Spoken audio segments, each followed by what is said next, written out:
Hi everyone, my name is Miriam Hepler.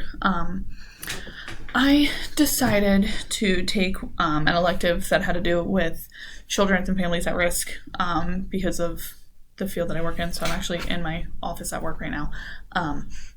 So right now I'm a school counselor. I've worked previously in child welfare.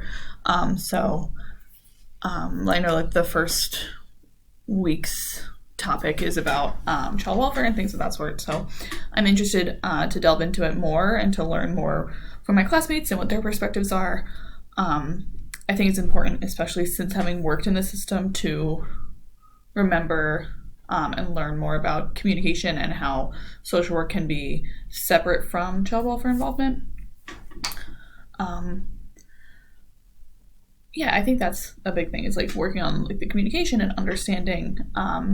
I think that generational impacts are extremely interesting, and generational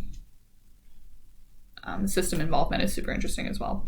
So I'm definitely interested in learning more about those things and learning more about how working with the populations can be effective and positive. So I hope everyone enjoys the course, and I'm excited to learn some more.